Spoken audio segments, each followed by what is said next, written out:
दूसरा तरीका उसका है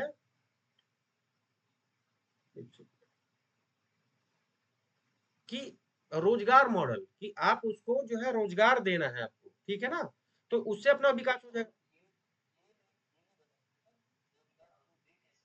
नहीं नहीं, वो क्यों, वो आप, अरे आप कोई इकोनॉमिस्ट उस पद पे थोड़ी बैठे हुए कि आप बताएंगे रोजगार कैसे देंगे। आप सीधे बताओ, भारत सरकार की ये स्कीम चल रही मनरेगा, आप रोजगार कहाँ से देंगे? भारत सरकार की मनरेगा चल रही है या कोई रोजगार वाली स्कीम है, कौशल डेवलपमेंट है, वो बता दो सीधे, जो भी आपको स्कीम दिखाई पड़ रही है। हाँ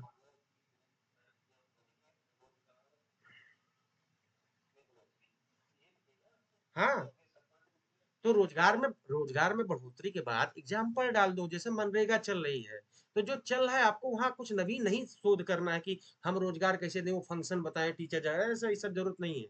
ठीक है, और तीसरे स्तर पे जो आपने बोला, उसके लिए आपने बोला कल्याणकारी योजनाएं, और उसको बोलते हैं सामाजिक समावेशन, उसके दो तीन निकाल दो, एक तो वित्तीय समावेशन, एक सामाजिक समावेशन। अब सामाजिक समावेशन में जितनी प्रकार की तुम आप सोच सकते, शिक्षा, स्वास्थ्य, कौशल, सब आ गया। तो जो दो चार आपको स्कीम याद है, ली इसको हिंट कर दो, तो आपने आंसर को क्या कर दिया, आंसर को वेल स्ट्रक्चर्ड कर दिया, और एग्जामिनर बस यही चीज पसंद करता है। ठीक है।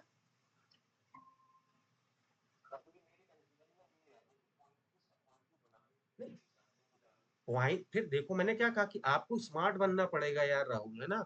अगर आपके पास पॉइंट की संख्या बहुत कम है, तो आप, भाई तीन ही पॉइंट थे आपके दिमाग में, कुछ कौन ही नहीं रहा है, तो अब शिक्षा लिख के उसके अंदर सब पॉइंट भी आपको आता है, क्योंकि आपको पेज कवर करने तो कर देना है। लेकिन जब मेरे पास लिखने के लिए इतना सारा कुछ डाटा है, इतना सारा कुछ आइटम है, कि मैं समाधान के बारे में मेरे रुक ही नहीं रहा हूँ, मैं पूरे स्ट्रक्चर किए दे रहा हूँ कि इसके त्रिस्तरीय प्रयास, प्रयास नंबर एक दो तीन, तो ऐसा करना है। अगर कम पॉइंट होंगे तो बढ़ जाना हेडिंग में, सब पॉइंट और जो है जितने मेन हेडिंग है उसके माध्यम से आप जाना। तो बहुत सारे तरीके हैं आपको सवालों को डील करने के। ठीक है, और कोई डाउट आपका?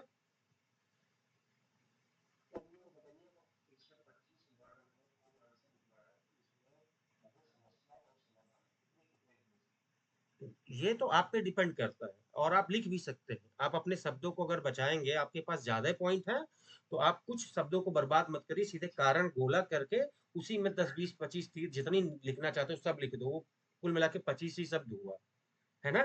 जैसे आप बोलेंगे ना कि इन चीजों की कमी के कारण गरीबी बढ़ रही है, तो उसमें लिख दो शिक्षा, स्वास्थ्य, कौशल नहीं है ना, या सामाजिक समावेशन नहीं है।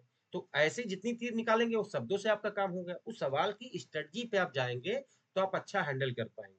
पहले से कोई प्री डिटरमाइन नहीं कर सकते कि इसमें 5 पॉइंट डालने थे, 4 डालने थे, या 3 ही डालने हैं, और आपको भाई क्या पता एग्जाम में आपको 4 ही याद रहो, 4 से खेल देंगे। ठीक है ना। ये आपको मतलब मॉडिफाई करना आना चाहिए, आपको अपने आप को तुरंत जो है रिजिड नहीं रखना किसी बात के लिए।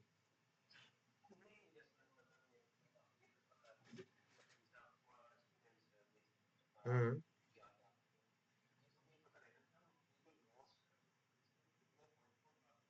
मैंने मैंने बोला मैंने आपको बोला कि पहले हम लोग समझ नहीं पाते थे, तो गरीबी के अगर कारण पूछा है, बेरोजगारी के, तो ऐसे लिखते चले जाते थे, मतलब 10 कुछ एक्सप्लेन नहीं करते थे, 10 20 पॉइंट लिखते थे।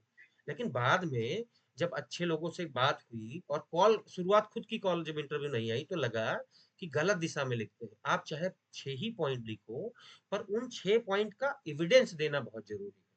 आप थोड़ा उनको बताओ, है ना, कि गरीबी क्यों बढ़ी है, इसके पीछे लॉजिक क्या है, वो जब तक आप बताएंगे नहीं, एविडेंस दे दो। आप बता दो ना कि भारत में प्रचंड बेरोजगारी है, मतलब ज्यादा लोग कृषि पर डिपेंड है, तो उसके लिए आपको एग्जाम्पल तुरंत देना पड़ेगा कि अभी आर्थिक समीक्षा में भारत में जो है कृषि क्षेत्र पर इतने जुड़े लोग हैं, 45% लोग निर्भर है, जबकि जीडीपी में इनकी हिस्सेदारी महज 17 से 18% है।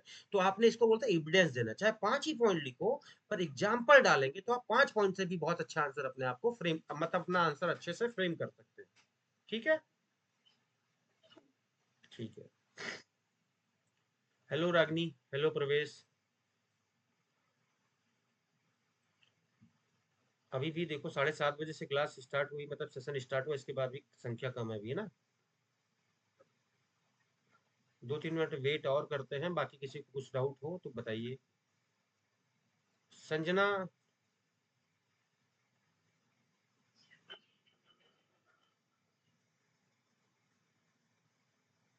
आप लोगों ने पॉलिटी पढ़ा था जो हम लोगों ने कल बात की थी?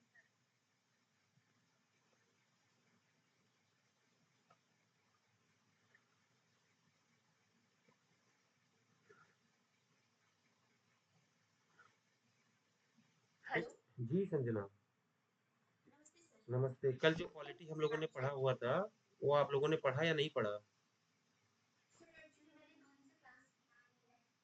अरे कहाँ, कैसे मिस कर दिया आपने, है ना? देखो ऐसी चीजें सब सेशन होती है तो नहीं करना चाहिए। मैंने बोला ना। अच्छा अच्छा, चलो कोई बात नहीं। तो ठीक है, नमस्ते। चलो सब लोग कैमरा ऑन कर लो, है ना? कैमरा ऑन करने से फिर देखो यार, अपने बीच में जो है आप जानते ही हैं। और आज जो है फ्री मेंटरशिप का जो है आज लास्ट दिन है ना? कि आप लोगों ने जो है जो समझना था मेरे बारे में भी आप लोग समझ गए होंगे कि सोसाइटी में मैं आपके काम आ पाया या नहीं आ पाया। ये तो आप लोग डिसाइड करेंगे, है ना?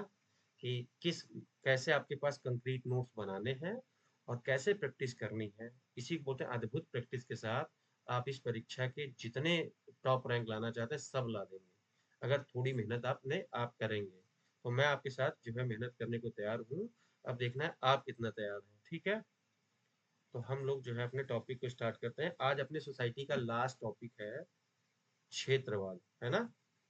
और क्षेत्रवाद से पहले जितने टॉपिक हम लोगों ने पढ़े हैं, लगभग आज 10वां दिन भी होगा, है ना? 8 9 9 10 दिन हो गए शायद। तो उस 10 दिन में हम लोग छोटी छोटी बातें अपनी जो है कवर कर रहे थे। तो अभी भी जो है 5 मिनट हो गया एक्स्ट्रा और लोग अभी आए नहीं है। 13 लोग ही हम लोग हैं। चलो, किसी को पता है क्षेत्रवाद क्या होता है?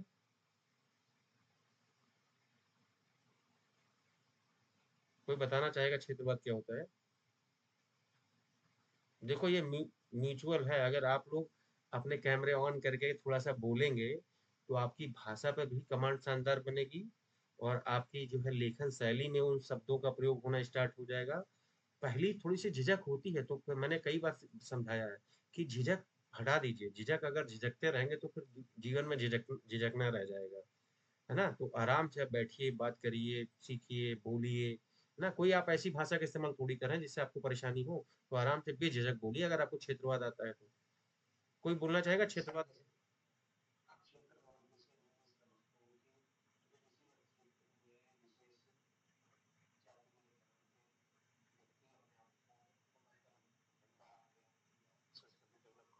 हुँ, बिल्कुल ठीक बात है। हुँ, हुँ, ठीक है। कोई कोई इश्यू नहीं है इसमें, बहुत बढ़िया है। ठीक है ना? तो हमने आपके जो नोट्स में देखा होगा, क्षेत्रवाद की 2-3 डेफिनिशन लिखी थी, है ना? क्षेत्रवाद के कई डेफिनेशन हमने नोट्स में लिखी है, अगर आपने नोट्स को पहले देखा होगा, ठीक है? तो अब आप उस नोट्स का महत्व, जो अगर आप लोग शुरुआत से अगर सेशन में आओगे तो इस जो मेरे वाले नोट्स का महत्व अब आपको फील हुआ होगा कि अरे तो समाज के बारे में हम लोगों ने कंक्रीट आइडिया बना ली है। और कंक्रीट आइडिया बनाने के साथ अपने नोट्स भी तैयार हो चुके हैं। इसी को अब बार बार पढ़ना है कि वो सारे शब्द आपके पास है। कभी भी आप देखिएगा 7 साढ़े 7 मिनट में ये आंसर को बढ़िया से आप लिख देंगे, क्योंकि आपने सब सोचा हुआ है, हर चीज हर फ्रेम सोचा हुआ है। और इसी पे टेस्ट सीरीज से हमें प्रैक्टिस करनी है। तो क्षेत्रवाद होता क्या है? तो क्षेत्रवाद के बारे में अगर आपसे बात की जाए कि क्षेत्रवाद एक पहले फिलॉसफी समझ लो ध्यान से, मतलब अपने अंदर एक फीलिंग जनरेट किया करो कि क्षेत्रवाद के बारे में है तो है क्या। तो क्षेत्रवाद एक तरीके से एक लोगों के मन के अंदर अंदर एक ऐसी भावना है ना? एक ऐसा लगाव है, मोह है। हो सकता है वो मोह कैसा हो? अपने क्षेत्र के प्रति हो, भाषा के प्रति हो, है ना? अपनी जो है संस्कृति के प्रति हो, ठीक है? उसके कारण आपस में वो लोग जुड़ाव रखते हैं। जैसे आप लोग पूछते नहीं है, अरे आप कहाँ से हैं? तो अगर आपके जिले का वो आदमी मिल जाता है तो अलग खुशी महसूस होती है कि अरे तो मेरे यहाँ का है ना? या आपके वो वाली भाषा, अगर जो आप भाषा उपयोग करते हो, जैसे मान लीजिए आप साउथ चले जाइए। आप साउथ चले जाइए, सारे लोग तमिल में बात कर, सॉरी तमिलनाडु चले जाइए, वहाँ पे सारे लोग तमिल में बात कर रहे हैं। आप इतना बेचैनी महसूस करेंगे कि अरे यार कोई एक हिंदी बोलने वाला भी नहीं है जिससे हम थोड़ी बात कर पाए। अगर गलती से कोई वहाँ आपको हिंदी भाषी वाला आदमी मिल गया, देखिएगा आपसे उसकी बॉन्डिंग कितनी गजब बनेगी, है ना? आप ये भी नहीं देखेंगे किस जाति का है, किस धर्म का है, आपसे कोई, इससे कोई मतलब नहीं है। समझ पाए ना कि वहाँ क्या हुआ? वहाँ आपकी जो है भाषा ने सबके ऊपर जगह बना दी। वैसे अगर आप यहाँ रहते, जहाँ आप रहते हैं, तो यहाँ पे आप बहुत सारी चीजें देख रहे होते हैं। तो क्षेत्रवाद क्या है?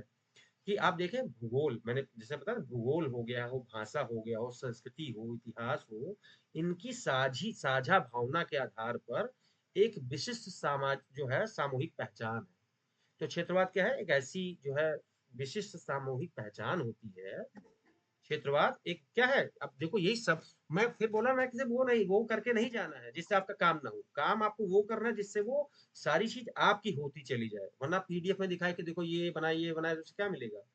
तो क्षेत्रवाद को आप तोड़ के डेफिनेशन याद करना सीखो कि क्षेत्रवाद क्या है? एक विशिष्ट सामूहिक पहचान है जो क्या बताती है, जो निर्मित हो सकती है आपके साझा इतिहास पर, साझा भूगोल पर, है ना, या साझा आपकी संस्कृति पर। ठीक इन सब पे वो जो है डिपेंड करती है। ठीक है, इसी से आपके अंदर वो क्षेत्रवाद की भावना आती है। और हमेशा ये राष्ट्र विरोधी नहीं होता, ये गलत ही नहीं होता है, ये सकारात्मक भी हो सकता है। अगर आप चाहते हैं कि भाई क्षेत्रवाद क्या है, आप चाहते हैं कि आपकी भाषा समृद्ध हो, उसमें बुराई क्या है? आप चाहते हैं कि आपकी संस्कृति अच्छी हो, आपकी परंपराओं का संरक्षण अच्छे से हो, तो इसमें कोई बुराई नहीं है। आप चाहते हैं आपका इतिहास समृद्ध हो, तो कोई बुराई थोड़ी है। आप चाहते हैं कि आपके क्षेत्र का विकास हो और आपके क्षेत्र के लोगों का सामाजिक आर्थिक विकास हो, तो ये क्षेत्रवाद है। ठीक है ना? लेकिन यही भावना जब अतिवाद की तरफ बढ़ जाए, बिल्कुल अतिवाद की तरफ, कि राष्ट्रवाद से भी आप ऊपर अगर प्राथमिकता रखने लगे उसको, कि राष्ट्र के ऊपर भी अपने क्षेत्र को ही वरीयता देने लगे। जैसे हम मानते हैं कि हमारे क्षेत्र का हितों का कल्याण हो, लेकिन हमारे अंदर ये भी सोच है कि भारत सबसे पहले, जब भारत रहेगा तब हम रहेंगे, है ना? लेकिन जब ये सोच हमारी उलट जाए कि भारत से पहले मेरी जो है, मेरे क्षेत्र का हित जो है प्रतिनिधित्व होना चाहिए, या मेरे क्षेत्र के हित को वरीयता मिलनी चाहिए, यानी अपने क्षेत्रीय हितों को हम जब राष्ट्र के ऊपर वरीयता दे देते हैं, तो इसी को बोलते हैं क्षेत्रवाद। समझ पा रहे हैं इस बात को? तो ये वाली फीलिंग है कि क्षेत्रवाद जो है हमेशा नकारात्मक नहीं है। अपनी भाषा, संस्कृति, इतिहास, भूगोल, इन साझा जो है मूल्यों के आधार पर हमारी एक विशिष्ट सांस्कृतिक पहचान होती है, विशिष्ट सामूहिक पहचान को बताता है क्षेत्रवाद। ठीक है ना? तो यहाँ क्या है, सकारात्मक भी है, और लेकिन जब यही आक्रामक भावना के तौर पर आती है और जब राष्ट्रीय हितों पर आप अपने क्षेत्र को वरीयता देने लग जाते हैं, तो ये थोड़ी से विरोधी तेवर ले लेती है और यहाँ से दिक्कत पैदा होती है। तो एक तो आपके अंदर ये समझ डेवलप हुई। दूसरी समझ ये होती है कि क्षेत्रवाद एक तरीके से राजनीतिक और विचारधारा वाला संबंध है, कि विचारधारा भी है और राजनीतिक आंदोलन है, जिसका उद्देश्य क्या है, किसी क्षेत्र विशेष के हितों को बढ़ावा देना। जैसे आप देखते होंगे ना कि यूपी बोलते हैं कि यूपी को 4 हिस्सों में बांट दो, है ना, ताकि लोगों का अच्छे से विकास हो जाए। या यूपी से देखिएगा, जब उत्तराखंड का सही से प्रतिनिधित्व नहीं हो पाता था, उनकी राजधानी लखनऊ बहुत दूर पड़ जाती थी, तो उन्होंने जो है राज्य, अलग राज्य की मांग कर दी। तो ये भी हो सकता है। यानी एक क्या है, एक राजनीतिक विचारधारा भी है और एक राजनीतिक आंदोलन भी है, जिसका उद्देश्य होता है किसी क्षेत्र के सामाजिक, आर्थिक, राजनीतिक हितों की पूर्ति करना हो सकता है। ये अक्सर जो है केंद्रीय जो प्राधिकरण है, केंद्रीय एजेंसियां, उनके विरोध में ज्यादा पनपती है। ठीक है, उनके विरोध में ही उनका रहता है कि देखो केंद्र सरकार इस राज्य को इतना पैसा दे रहा है, हमको तो दे भी नहीं रहा है ना? तो वो हमेशा आपस में उनके जो है विरोध या विरोधाभास चीजें आती है। तीसरा, दूसरी डेफिनेशन अगर आपको लिखनी हो तो आप लिख सकते हैं कि सामाजिक रूप से क्षेत्रवाद का एक मानसिक प्रक्रिया है, जो चाहते हैं अपने क्षेत्र के प्रति आपकी गहरा लगाव होता है, गहरी निष्ठा होती है। जैसे मैंने आपको एग्जांपल दिया ना कि आपके क्षेत्र का कोई आदमी अगर मिल जाए, है ना, जहां आप रहते हैं, तो आपको अच्छा लगता है, बहुत अच्छी फीलिंग आती है। तो एक मानसिक क्या है, प्रक्रिया है, जो अपने क्षेत्र के प्रति गहरी निष्ठा और लगाव की भावना आप में रहती है, और कभी कभी ये राष्ट्रीय पहचान से भी ऊपर हो जाती है। तो इसको क्या बोलते हैं, क्षेत्रवाद। ये भी परिभाषा से स्टार्ट कर लो, कभी उस परिभाषा से, कभी इस परिभाषा से। तीसरा एक कॉन्सेप्ट इसमें चलता है कि क्षेत्रवाद एक संकीर्ण भावना कब होती है, जब वो राष्ट्र के हितों से ऊपर हम अपने क्षेत्र को महत्व देने लगते हैं, तो संकीर्णतावाद आती है, और वहां से कॉन्सेप्ट निकलता है, उसको बोलते हैं भूमिपुत्र का सिद्धांत। नाम सुना है आप लोगों ने भूमिपुत्र का सिद्धांत? तो भूमिपुत्र का सिद्धांत ये मानता है, नकारात्मक अवधारणा है, जो ये मांग करता है कि किसी राज्य की जो संसाधन है या उस राज्य की जो नौकरियां हैं, उस राज्य के निवासियों को ही मिले। यही भूमिपुत्र का सिद्धांत है। और इसी भूमिपुत्र सिद्धांत के आधार पर आप देखे होंगे कि मुंबई में कभी जो ठाकरे ब्रदर्स हैं, वो बिहार के लोगों को मार के भगाते थे, बोलते बिहार के भैयाओं को मार के भगाओ, है ना, ये लोग आके जो संसाधन पे कब्जा कर ले रहे हैं। या जो भी प्रवासी मजदूर आते हैं, उनका वहां के जो निवासी, उनसे क्लैश चलता रहता है। तो ये सब जो है वो भूमिपुत्र क्या मानता है कि यहाँ के जो संसाधन है या जो नौकरियां हैं, उन पर किसका अधिकार होना चाहिए, वहां के निवासियों का होना चाहिए। तो ये जबकि भारत में क्या है, भारत में सिद्धांत है कि आप, याद है आर्टिकल 19, कि आप कहीं भी बस सकते हैं, कहीं पे कोई रोजगार कर सकते हैं, कहीं पे निवास कर सकते हैं। तो उस भावना के विपरीत हमारा संविधान हमको जो अधिकार देता है, आर्टिकल 19, हर जगह कहीं बस सकते हैं, कोई भी व्यवसाय कर सकते हैं, संगम बना सकते हैं, है ना, संघ बना सकते हैं, तो उसके विरोध में आएगी कि नहीं आएगी? तो ये सब चीजें आपके पास जो है रहती है। अब अगर आपको क्षेत्रवाद को और समझना हो, तो क्षेत्रवाद को आप भारत में पूछेंगे किन रूपों में आप देख सकते हैं, तो थोड़े से एग्जाम्पल के साथ उसको बता दो कि भारत में क्षेत्रवाद कई जगह दिखाई पड़ता है ना? अगर कोई बोलना चाहे कि कैसे कैसे क्षेत्रवाद भारत में दिखाई पड़ते हैं, फटाफट 4 पॉइंट बताओ, उसको 5 पॉइंट बताओ कि देखो क्षेत्रवाद इन इन रूपों में दिखाई पड़ता है। मनोरमा, मनोरमा ही बोलेंगी।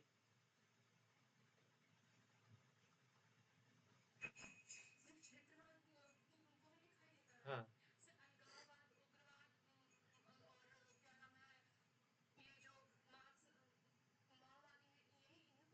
हाँ बिल्कुल, क्षेत्रवाद तो क्षेत्रवाद की जो डेफिनेशन बताई समझ में आ गई ना आपके? ठीक। अब देखो क्षेत्रवाद, हाँ, क्षेत्रवाद के पीछे एक जो भावना रहती है, वो एक भावना रहती कि कुछ लोग चाहते हैं अपने क्षेत्र को वरीयता देते हैं, अपने क्षेत्र के हितों को वरीयता देते हैं।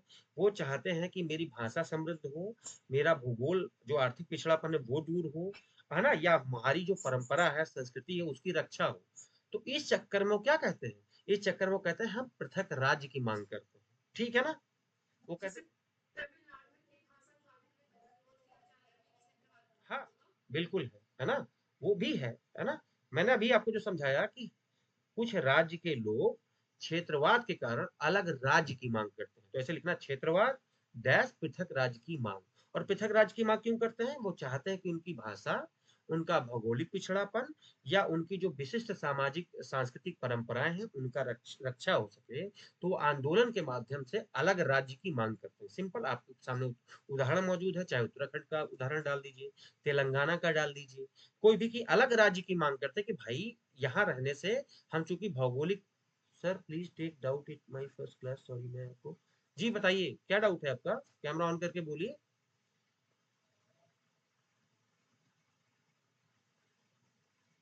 ये लिखे लगे, गुड इवनिंग, जी आ रही है।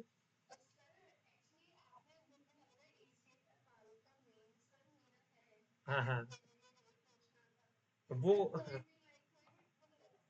हाँ सीख मैं समझ गया, कहीं भी कुछ भी एफआरओ का मटेरियल है ही नहीं यार, है ना। तो अभी आपके लिए हाँ अभी आपके लिए सलाह है कि वहाँ जो है 2 पेपर ऑब्जेक्टिव हैं, जीएस के, याद है, और निबंध है और एस्से है, पढ़ते रहिए। सब्जेक्ट ऑप्शन के बारे में कुछ ना कुछ प्लान सर कर रहे हैं, उसके बारे में आपको जल्दी कुछ बताया जाएगा अगर होगा तो, ठीक है।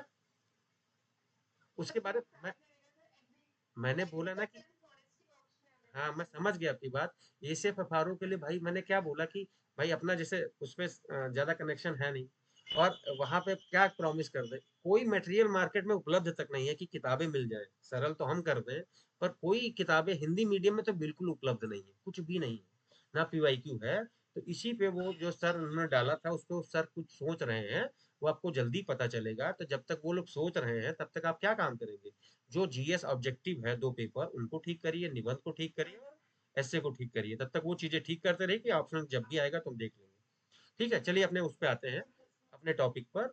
तो इसमें लिखा हुआ है कि हमने कहा कि क्षेत्र, आप जब बताने की प्रवृत्ति क्या है या किन रूपों में क्षेत्रवाद आपको दिखाई पड़ता है, तो आपने बोला कि क्षेत्रवाद डैश और क्या बोला, पृथक राज। इस ये चीज अगर आप लिखते चलते हैं, समझते चलते हैं, तो आपकी पेन पे कमांड आएगी, याद रखना, मसल पावर आपकी मजबूत होती चली जाएगी और आप तुरंत एग्जाम्पल दे पाएंगे। तो आपने एग्जाम्पल दे दिया उत्तराखंड का, क्योंकि उन्होंने ही बोला कि हमारे यहाँ भौगोलिक पिछड़ापन है, आर्थिक पिछड़ापन है, तो हमको एक अलग राज्य का दर्जा होना चाहिए। इसलिए आप देखिए हिमालयी राज्य के रूप में उत्तराखंड का गठन हो गया, ठीक है, क्योंकि वो चाहते थे कि उनकी विशिष्ट परंपरा, उनकी भाषा कुमाऊनी गढ़वाली उनकी रक्षा हो सके। तो ये आधार के आधार पर एक जो है क्षेत्रवाद की मांग चलती रहती है। दूसरा, भारत में क्षेत्रवाद डैश अंतर्राज्यीय तनाव के रूप में भी दिखाई पड़ता है। जैसे भूमि, जल संसाधन, इनके बंटवारे को लेकर तमाम झगड़ा होता है। जैसे कर्नाटक में बेलगाम को लेके कुछ लोग जो है दो राज्य दावत उस पर जता रहे हैं। ठीक है, महाराष्ट्र और कर्नाटक जो है दोनों अपना बताते हैं कि बेलगाम मेरा है, मतलब महाराष्ट्र का हिस्सा है, कर्नाटक होता है मेरा हिस्सा है। तो ये क्या हुआ, इसको बोलते हैं अंतर जो है राज्य तनाव। बोल पाएंगे ना, पहला वाला तो पृथक राज्य हो गया क्षेत्रवाद, और दूसरा क्षेत्रवाद कैसा, संसाधनों की जो है मांग को लेके अंतरराज्यीय दो राज्यों के मध्य टेंशन क्रिएट होती, जैसे बेलगाम वाला मुद्दा डाल दो, या आप कृष्णा कावेरी जल विवाद तो सुना होगा ना, उसके आधार पर डाल दो कि जल को लेके जो आपस में तमाम ट्राइब्यूनल बने हुए हैं, तो इनके मध्य तनाव नहीं होता तो ट्राइब्यूनल क्यों बनाया जाता है, तो तनाव इसके आधार पर भी तनाव होता है, कावेरी जल विवाद डाल दो या कृष्णा जल विवाद डाल दो, ठीक है। अब कावेरी जल विवाद डैश बता दो, 4 राज्यों के मध्य विवाद है इसमें, तो ये भी तो एक तरीके से तनाव है या क्षेत्रवाद की चीजों को दिखा रहा है। तीसरा, क्षेत्रवाद और केंद्र राज्य संघर्ष, केंद्र राज्य संघर्ष जो है केंद्र राज्य संबंध को भी प्रभावित करते हैं। देखना, सेंटर स्टेट के बीच में जब क्लैश हो जाता है तब भी क्षेत्रवाद भी आता है। अब देखिएगा, जब सेंटर में सरकार अलग हो और राज्यों में सरकार अलग अलग पार्टियों की हो, तो वो जितने मुद्दे हैं आपने पढ़ा होगा ना केंद्र राज्य संबंध के बीच, वो सारे उभर के आ जाते हैं। चाहे राज्यपाल की नियुक्ति का मामला हो, आर्टिकल 356 वाला मामला हो, ठीक है ना, और ऐसी जगह कहीं दिखाई पड़ेगा, कुछ लोग बोलेंगे ना कि अगर उनके हितों को आप जो है ले रहे हैं तो वो राज्य विरोध करेंगे, ठीक है, तो वहां पे आपको दिखाई पड़ेगा। यहाँ तक तो ठीक है, किसी को कोई समस्या नहीं, लेकिन चौथा पॉइंट जो है बोलते हैं ना क्षेत्रवाद और संघ से पृथकता, संघ से अलगाववाद, ये सबसे खतरनाक स्थिति है, कि बोलते हैं कि हम भारत में रहना ही नहीं चाहते। अगर उनसे उनके भाई कोई ऐसा हो सकता है कि क्षेत्र का विकास ही ना हुआ हो, या विकास की धारा ही वहां तक पहुंच नहीं पाई हो, है ना, या उनके संसाधन पर पूरी इंडिया जो है ऐश कर रही हो, तो उनको ऐसी फीलिंग आ गई, बोले भाई तुम्हारे साथ रह के हम करेंगे क्या, हमारा संसाधन कोयला सारा बिजली पानी सब तो आप उठा ले गए हैं। तो वो कहते हैं हम हमें भारत से ही अलग होना है। जैसे आप देखेंगे ये डिमांड जो है नागालैंड में खूब चलती, नागालैंड में अलगाववादी भावना खूब चला करती थी। तो ये आपको मन में समझना है। तो जैसे मैंने पूछा कि क्षेत्रवाद का ट्रेंड या किन रूपों में दिखाई पड़ता है, तो तुरंत आपके मन पे वो 4 पॉइंट फटाक से आ जाने चाहिए। पहला, क्षेत्रवाद डैश पृथक। हाँ बिल्कुल, बिल्कुल। यहाँ भी तो आप क्षेत्रवाद और क्षेत्रवाद के साथ में आपने जो लिखा अलगाववाद, वह बेस्ट एग्जांपल है खालिस्तान वाला, ठीक है, खालिस्तान वाला डाल दीजिए। एग्जाम्पल अलग अलग हो सकते हैं, मैंने जरूरी नहीं कि वही हो। खालिस्तान में क्या है, वो अलग राज्य की मांग करे तो उनके पीछे हो सकता है उनके राजनीतिक कारक हो, है ना, किसी की राजनीतिक महत्वाकांक्षा, हाँ, किसी की राजनीतिक महत्वाकांक्षा हो सकती है ना, कुछ कुछ लोगों ने सोचा हो कि खालिस्तान बन जाएगा तो हम ही पीएम बनेंगे, हाँ कि नहीं। तो बहुत सारी संकीर्ण जो है हित आते हैं, तो कुछ लोग छद्म तरीके से भी तो खेलेंगे, इसी यही तो पॉलिटिक्स है, कि क्षेत्रवाद के नाम पे, क्षेत्र के हित के कल्याण के नाम पे वो ऐसी जो है आंदोलन करते हैं, और जो है चाहते हैं कि हमको भी थोड़ा इंपॉर्टेंस मिले, तो ऐसा भी सिस्टम आपको दिखाई पड़ेगा, ठीक है। तो जैसे ही पूछे क्षेत्रवाद किन रूपों में दिखाई पड़ती, 4-5 बातें आप तुरंत कॉपी में, क्या है, आपको तुरंत दिख जाए, आप जानते कितना ये इंपॉर्टेंट नहीं है, आप कितनी जल्दी से 4 पॉइंट बता सकती हैं कि क्षेत्रवाद, और क्षेत्रवाद के साथ क्या बोलेंगे, पृथक राज्य की मांग, क्षेत्रवाद के साथ दूसरा अंतरराज्यीय तनाव वाला दिखा दो, क्षेत्रवाद के साथ आप दिखा दो केंद्र संबंध कैसे प्रभावित हो रहे थे या उनके रूप में दिखाई पड़ता है, और क्षेत्रवाद संघ से अलगाववाद की जो बात करती है, जैसे खालिस्तान वाला आंदोलन हो, तो वो आप दिखा सकते हैं। अब क्षेत्रवाद की एक प्रवृत्ति आपको दिखाई पड़ती सबसे ज्यादा, वो पूर्वोत्तर राज्यों में बहुत दिखाई पड़ती है, क्योंकि पूर्वोत्तर हम लोग क्या है, असम का हो तो भी उसको पूर्वोत्तर का समझ लेते हैं, अरुणाचल का हो तो भी अलग है ना, नागालैंड का हो, तो सब जैसे पूर्वोत्तर के देखते सबको एक जैसा समझ लेते हैं, लेकिन आपको जानकर आश्चर्य होगा, जानते ही होंगे कि उत्तर पूर्वोत्तर राज्य में, अपने पूर्वोत्तर राज्य में 200 से अधिक जनजातियां हैं, ज्यादा 100 से ज्यादा बोलियां हैं, यानी आपस में बहुत डिफरेंसेस हैं। हम लोगों को जो एक दिखाई पड़ता है, सब एक जैसे नहीं है, और सब जनजातियां अपनी पहचान और संस्कृति की रक्षा करना चाहती हैं। इस कारण वहां आप देखेंगे कि आए दिन जो है ये हिंसात्मक जो संघर्ष आपको दिखाई पड़ता है ना, और ऐसा इसलिए हुआ था कि इनकी दुर्गम भौगोलिक स्थिति है, पूर्वोत्तर के बारे में अगर आपको लिखना हो कि दुर्गम भौगोलिक स्थिति है, इसलिए आर्थिक पिछड़ापन का शिकार हुआ, और यहाँ विकास या आधुनिकता की किरणें बहुत देर से पहुंची। ये लाइन बस बोल दो कि विकास और आधुनिकता की जो किरणें हैं वहां बहुत देर से पहुंची थी, इसी कारण वहां पे कहीं भी विकास नहीं होगा, तो उग्रवाद को जो बात कर रही थी मनोरमा की, उग्रवाद नक्सलवाद इनके पनपने का एक बेहतरीन, मतलब एक बढ़िया जो है अवसर होता है, और ये पनप जाते हैं, ठीक है ना। तो इसके लिए हालांकि सरकार प्रयास कर रही है, पूर्वोत्तर विकास मंत्रालय का भी गठन किया गया है, वो सब लोग काम कर रहे हैं, तो ताकि पूर्व अच्छा, अब इसके लिए कुछ आपको और क्या प्रयास करने की जरूरत है, तो सीधे बोल दो उसको कि हमको वहां पे आधुनिक बुनियादी ढांचा बनाना है बढ़िया वाला, जिससे जैसे परिवहन, संचार, है ना, ये बिजली, ये सब इंफ्रास्ट्रक्चर वर्ल्ड क्लास का हो। दूसरा, जो उनकी सामाजिक सांस्कृतिक पहचान है उसको हम महत्व दें, उनको उनकी जो है पहचान का वो पहचान नष्ट ना करने दें। हम लोग एक वर्ड बोलते हैं एसिमिलेशन, एसिमिलेशन का मतलब होता है सात्वीकरण, है ना?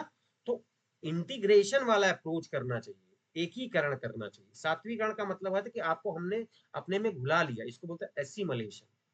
वर्ड समझ पा रहे हो ना? इसको बोलते हैं सात्वीकरण, कि मैंने आपको अपने अंदर घुला लिया है, तो आपकी जितनी पृथक बातें, जितनी आपकी अलग अलग विशिष्ट बातें थी वो खत्म हो गई। तो भारत को एसिमिलेशन की जरूरत नहीं, सात्वीकरण की, भारत को एकीकरण की जरूरत है, ताकि आप बस भारत संघ में शामिल रहिए और आपकी जो परंपरा है उसका संरक्षण होता रहेगा, आप अपनी प्रैक्टिसेस जो है वो कर पाएंगे। यानी उनके सामाजिक सांस्कृतिक पहचान को हमें महत्व देना पड़ेगा, साथ में वहां रोजगार बढ़ाना पड़ेगा। और अगर हमें अपनी एक्ट ईस्ट पॉलिसी को अच्छे से करना है तो पूर्वोत्तर क्षेत्र के विकास को ध्यान देना पड़ेगा। उनके पूर्वोत्तर क्षेत्र के पास बहुत सारा पारंपरिक ज्ञान है, उसको महत्व देना पड़ेगा। तो कभी आप सोल्यूशन बता रहे हो तो ये बातें उसको जरूर बताना, ठीक है? अब आपको पता है जी। हाँ हाँ हाँ, यहाँ पे आप स्वतंत्र, मैं आपको एक बस फीलिंग दे रहा हूँ। फिर क्षेत्रवाद के परिणाम के बारे में, तो आप इसमें, ये मैंने आपके नोट्स में कवर कर दिया कि क्षेत्रवाद के परिणाम क्या होते हैं। नॉर्मली आपको अगर बोलना हो तो ऐसे जल्दी से राष्ट्रीय एकीकरण खत्म हो जाएगा, उसमें बाधा आएगी, कानून व्यवस्था की चुनौती आ जाएगी, है ना? या आंतरिक सुरक्षा के समक्ष खतरा होगा, नक्सलवाद, उग्रवाद, ये सारी चीजें आएंगी। जब क्षेत्रवाद का शिकार होगा, हिंसा वहां पे हो सकती है, तो वहां से पलायन वलायन भी हो सकता है, निवेश खत्म हो जाएगा, आधुनिकीकरण की जो प्रक्रिया है वो बाधित हो जाएगी। ये चीजें आपको बताना चाहिए। अच्छा, अब पूछा जाए अगर आपसे कि क्षेत्रवाद के लिए उत्तरदायी कारक क्या है, तो अभी हम लोग वही तो बात कर रहे थे कि क्षेत्रवाद के उत्तरदायी कारक, वो तो रूप था। उत्तरदायी क्षेत्रवाद के लिए कारक कौन से हैं, कि कौन लोग भारत में क्षेत्रवाद को बढ़ावा देते हैं? आइडिया, 4-5 पॉइंट तुरंत याद आने चाहिए, ये नोट्स में सब आपके लिखा हुआ है, बताओ मनोरमा।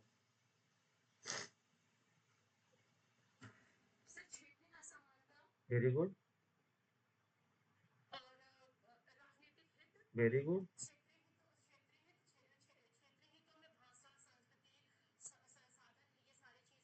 हाँ,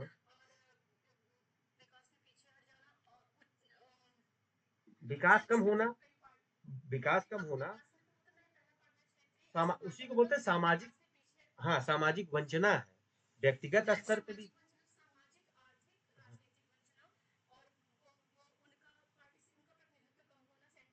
हम्म,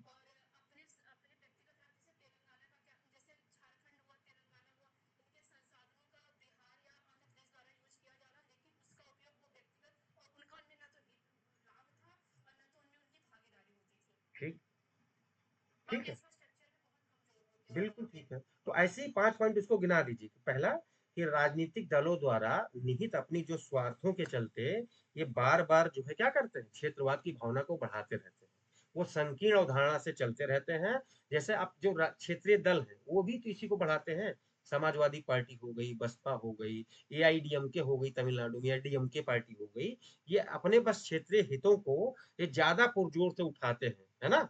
ये पहला पॉइंट। दूसरा पॉइंट हमने बोल दिया कि जो विकास का जो मुद्दा है, विकास का मॉडल वो गलत दिशा में है। उस क्षेत्र में अगर गरीबी होगी, अशिक्षा होगी, बेरोजगारी होगी या विकास में कमी है, तो भी क्षेत्रवाद की भावना आएगी, ठीक है? तीसरा पॉइंट, कि सापेक्षिक वंचना।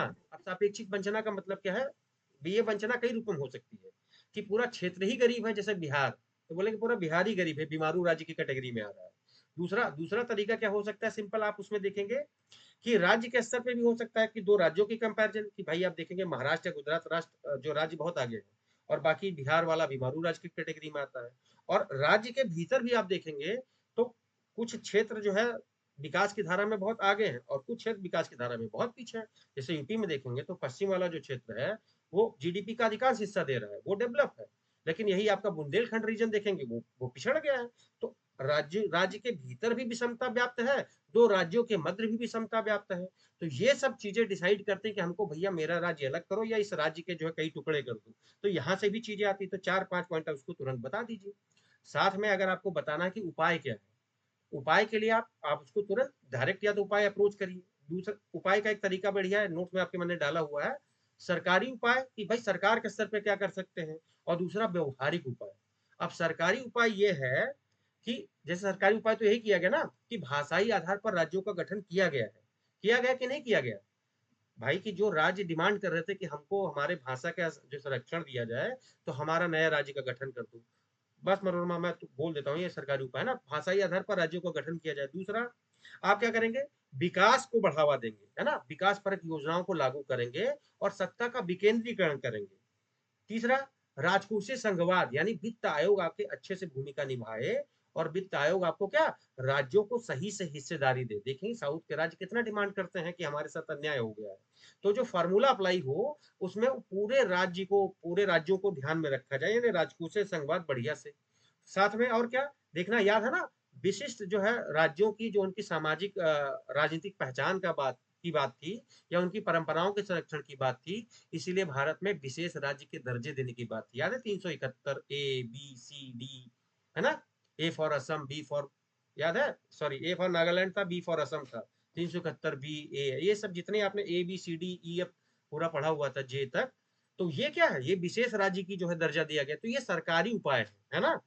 व्यवहारिक उपाय क्या है कि सिंपल यार, वहां पूरी विकास की किरणों को पहुंचाना है, यानी समावेशी विकास करना है, संघवाद को सही रूपों में लागू करवाना है।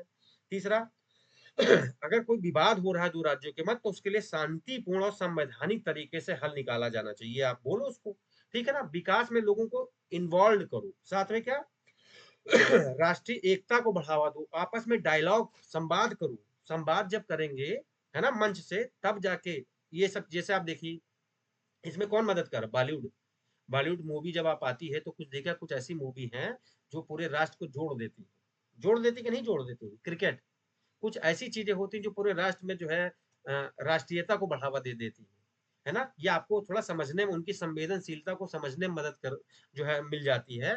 एनजीओ की भागीदारी थोड़ा ले आओ, तो ये सब चीजें। अच्छा, राजनीतिक दलों की जो स्वार्थपरक भावना है, जो वोट बैंक का चक्कर है, इस पे थोड़ा सा लगाम लगवा दो। तो ये है व्यवहारिक उपाय। ये आपके नोट में पूरी बातें डली हुई है। अब पूछो मनोरमा, क्या पूछना था? हाँ, जोड़िए। हाँ,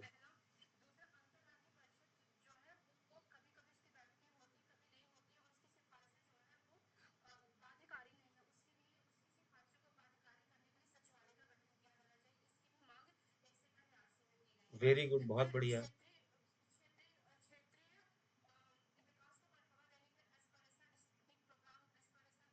हाँ, हाँ,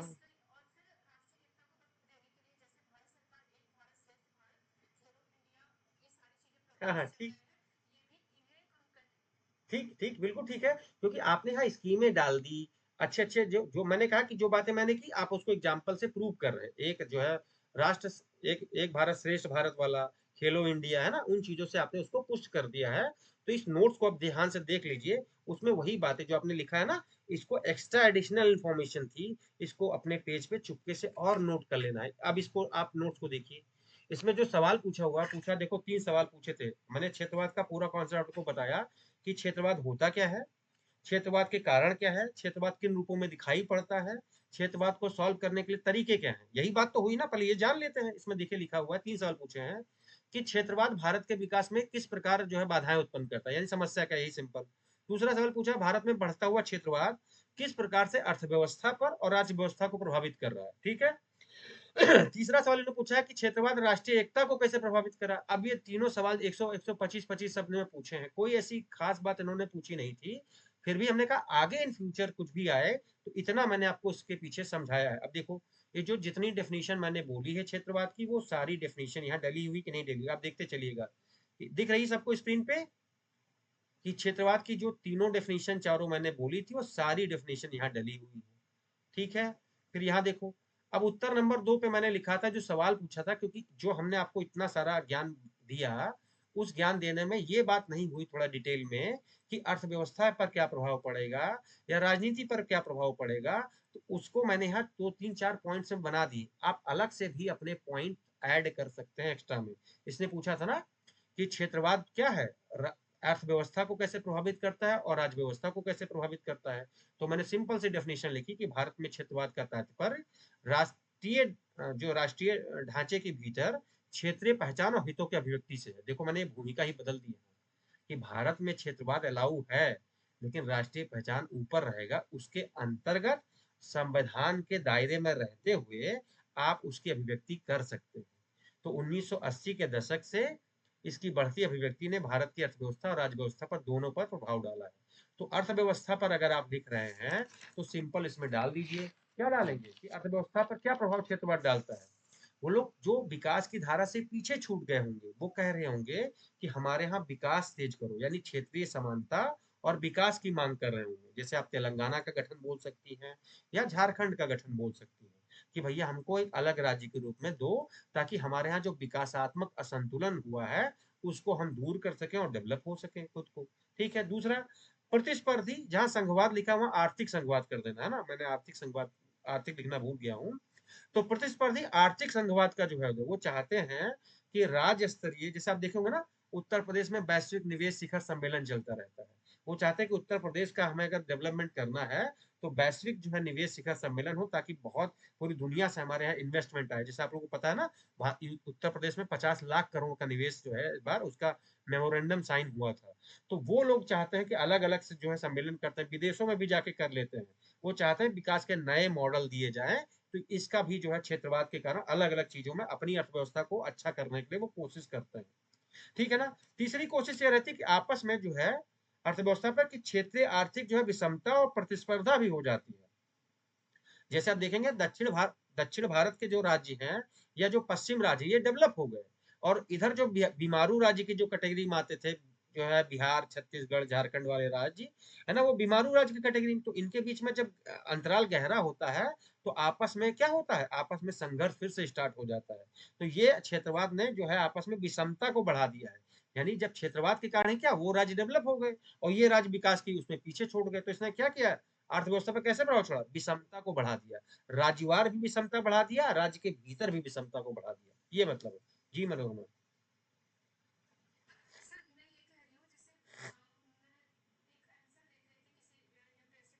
हम्म।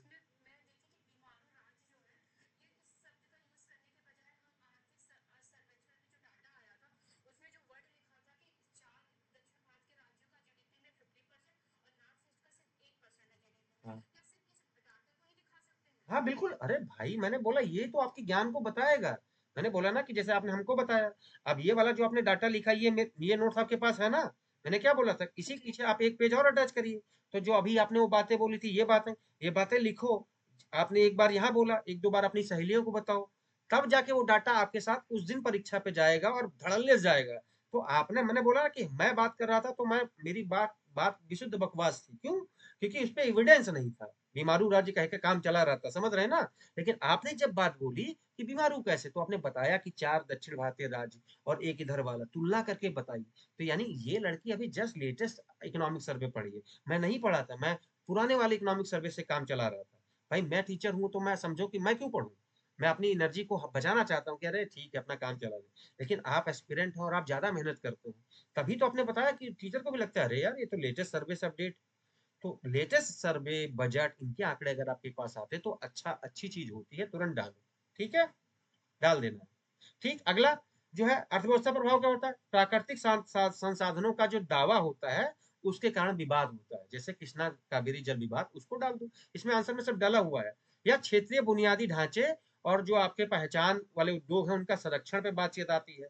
कुछ लोग बताते हैं कि ओडीओपी चला दिए हैं, कुछ लोग बोलते हैं ये मेरा ही है ना, या तमाम चीजें आती हैं। और ऐसे ही आप देखेंगे कि वो डिमांड करते हैं, वित्त आयोग से दक्षिण भारतीय राज्यों का बहुत सारा जो है शिकायत है। वो कहते हैं कि भाई हमने जनसंख्या को कंट्रोल किया, तो इसमें मेरी क्या गलती है। मैं तो अच्छा करने गया था कि भारत में जनसंख्या को कंट्रोल कर दें, और आप हमको वित्त में हिस्सेदारी कम दे रहे हैं। तो वो कैसे हो रहा है, ठीक है ना। तो इस चीज को समझना बहुत जरूरी है कि हिस्सेदारी जो है वो ज्यादा डिमांड करते हैं, या अपना जो है अपना जो है क्या बोलते हैं, अविश्वास एक तरीके से प्रदर्शित करते हैं कि भाई मैंने बहुत अच्छा काम किया, और आप जो हमको क्षैतिज हस्तांतरण में, वित्त आयोग जो क्षैतिज हस्तांतरण पैसा देता है उसमें उनको पैसा कम मिलता है क्योंकि वो जनसंख्या उनकी कम रहती है। तो वो विरोध अपना जता देते हैं। तो ये अर्थव्यवस्था पर प्रभाव रहता है। दूसरा प्रभाव देखिए, उसने पूछा था क्वेश्चन में ही कि राज व्यवस्था पर क्या प्रभाव पड़ता है अगर क्षेत्रवाद आ जाए तो। तो यही चीज मैंने दूसरी हेडिंग में डाल कर दी। अब देखना यहाँ अगर आपको कुछ अलग से पॉइंट एक्स्ट्रा दिखते हैं तो साइड में बगल में डालते चले जाओ, स्पेस भी है, पीछे एक पेज आपके अटैच भी है, कुछ अलग से भी चाहो तो अलग से भी डाल दो। राज्य व्यवस्था पर प्रभाव, वही की संघवाद और विकेंद्रीकरण की जो है मजबूती, यानी राष्ट्रीय निर्णय निर्माण में जो है राज्य की भागीदारी को बढ़ावा मिलता है। लोग चाहते हैं कि भाई क्षेत्रवाद की भावना अगर ज्यादा पनप गई है तो धीरे धीरे उसी क्षेत्रवाद के कारण कि सबको सबके हितों का संरक्षण करें, तो उसी के आधार पर तो देखते हैं कि चलो पंचायती राज हम पे उस साल अप्लाई कर दी गई है ना। या क्षेत्र के उदय के कारण ही जो है गठबंधन की राजनीति आ गई है, क्षेत्रीय दलों का उदय हो गया है ना, कि जैसे बोलते हैं ना कि ये राष्ट्रीयवादी पार्टियां हमारे इस प्रदेश के हित की उनका कोई मतलब नहीं है, तो इसी आधार पर देखना समाजवादी पार्टी का गठन हो गया कि हम अपने प्रदेश का विकास करेंगे, तो यानी जो है क्षेत्रीय दलों का उभार हो जाता है। ठीक, ये चीज होती है। या गठबंधन की राजनीति का दौर शुरू हो जाता है, वो चलता है। ठीक, भाषाई और सांस्कृतिक पहचान का जो है वो मामला चलता है, ये सारी चीजें होती है कभी कभी। अच्छा, इसमें पॉजिटिव और निगेटिव भी है, तो यहाँ पे अगर आपको कुछ चाहिए तो आप बता सकते हैं। जो पीछे वाली सारी बात पढ़ी थी आपने कि अंतर्राज्यीय तनाव भी होता है, राष्ट्रीय जितनी पीछे पढ़ी थी हमने कि राष्ट्रीय सुरक्षा भी प्रभावित हो सकती है, अलगाववाद की भावना भी आ सकती है, जितना पीछे आपने पढ़ा था राजनीति वाला कि क्या क्या इसके इफेक्ट आते हैं, प्रभाव क्या होता है, वो सारे प्रभाव यहाँ डाल सकते हैं, मैंने कम डाले हैं। ठीक है ना। तो आप यहाँ पे एग्जाम्पल दे सकते हैं कि नीति आयोग का सहकारी संघवाद, या वित्त आयोग का राजकोषीय सुदृढ़ीकरण, या जो आपने जो बोला कि जो आकांक्षी जो जिला कार्यक्रम था, वैसी स्कीमों के सहायता से हमें क्षेत्रवाद के जो पॉजिटिव चीजें हैं, जैसे पॉजिटिव चीज क्या है कि भाई ये बुराई नहीं कि मैं अपने क्षेत्र का बढ़ावा देना चाहता हूँ, अपने क्षेत्र चाहता हूँ मेरा क्षेत्र डेवलप कर जाए, तो ये बुरी भावना नहीं है। बुरी भावना तभी होगी जब वो क्षेत्रीय हित कभी कभी राष्ट्रीय हितों से ऊपर ना होने पाए, तब तक कोई दिक्कत नहीं है। तो उनके पॉजिटिव इम्पैक्ट को लिया जाए। और आप जानते हैं, नीचे अगर सवाल को मौका मिले तो बता दीजिए कि भारत सरकार के वो सरकारी उपाय जो हमने बताया था, विशेष राज्य का दर्जा देने वाला, या भाषाई आधार पर राज्यों का गठन देने वाला, या दूसरी तरफ जो व्यवहारिक उपाय थे कि आपस में बढ़िया से हम लोग क्या करते संवाद, एक राष्ट्र श्रेष्ठ, जो आपने सारी वो बातें बोली ना कि वो सारी जितने पहलू हैं उदाहरण कि एक जो है भारत श्रेष्ठ भारत, है ना, या आप देखिएगा स्वच्छ स्वस्थ राज्य प्रगतिशील भारत है, क्या एक रिपोर्ट ये भी आती है ना नीति आयोग की। ठीक है, तो वो वाला, या आकांक्षी जिला कार्यक्रम हो, कुछ ऐसे आपको नीति आयोग के नवीन पहलू दिखाई पड़ते हैं तो वे फॉर्म में डाल दो, आपका आंसर बढ़िया दिखाई पड़ेगा। ठीक, तो ये चीजें हैं क्षेत्रवाद में जो नोट्स में पढ़े कि आप अपने नोट्स को और बेहतर कैसे बना सकते हैं। ठीक है, अब इसी के साथ में आप देखेंगे, इसमें देखिए ये दूसरा सवाल था इसमें कि भारत में क्षेत्रवाद राष्ट्रीय एकता के लिए खतरा कैसे है। तो मैंने क्या कहा, देखो भूमिका की, अब भूमिका थोड़ी लिखूंगा क्योंकि एक बार जब क्षेत्रवाद के बारे में सारी नोट्स बना चुका हूं तो अब यहाँ कुछ एक्स्ट्रा लिखने की जरूरत नहीं है। भूमिका मैंने लिख दिया कि भूमिका मुझे आती है, 3 डेफिनेशन में पहले ही अपने उस पर लिख चुका हूँ। तो भूमिका मैंने लिखा, प्लस लिखा क्या कि ये क्षेत्रवाद के जो है कारण अगर बताने हैं तो लक्षण बताने हैं तो वो बता दिया, जो पीछे लिखा हुआ था सारा वो बता दिया। अब राष्ट्रीय एकता में बाधक कैसे है वो देख लो। राष्ट्रीय एकता में अगर आपको बाधक दिखाना है कि कैसे चुनौती उत्पन्न करते हैं, तो वही है कि क्षेत्र के प्रति क्या है, अजीब जो है मोह आ जाता है, अत्यधिक भक्ति हो जाती है, जिससे लोग दूसरों के प्रति क्या करते हैं, घृणा कर जाते हैं। एग्जाम्पल दे दो कि जैसे महाराष्ट्र के लोगों के द्वारा बिहार के लोगों को मार मार के जो भगाया जा रहा था, या भूमिपुत्र वाला सिद्धांत बता दीजिए, है ना, कि भूमिपुत्र सिद्धांत के वो चाहते हैं कि वहां के संसाधन या जो है नौकरियों पर उसी राज्य के निवासियों का खतरा हो। देश की एकता अखंडता के लिए खतरा, जैसे खालिस्तान की मांग, है ना, उत्तर पूर्व में अलगाववाद, है ना, नागरिक सुरक्षा और भूमिपुत्र की अवधारणा लिखी दी है, उपराष्ट्रीयता को बढ़ावा यानी भाषाई राज पुनर्गठन, और अंत में क्या है कि भारत में विविधता में एकता के दर्शन होते हैं, अतः क्षेत्रवाद को सकारात्मक अर्थों में हमें लेना चाहिए। और अंत में फिर वही उपाय, मैंने क्या कहा, उपाय कौन से, सरकारी वाले और व्यवहारिक उपाय, वो लास्ट में जरूर डाल दो, यहाँ नहीं डाला है आपके नोट्स में, पर थोड़ा सा पॉइंट डालो, नहीं कि सारा डालना है, बस थोड़ा बता दो कि सरकारी उपाय जैसे ये वाला और व्यवहारिक उपाय ये वाला, वो कर दो तो हम क्या करेंगे, बहुत बढ़िया। इसी क्षेत्रवाद ही तो है जो हमें भारत में विविधता में एकता के दर्शन कराता है, तो उसकी वो चीजें हो जाएंगी। जी मनोरमा।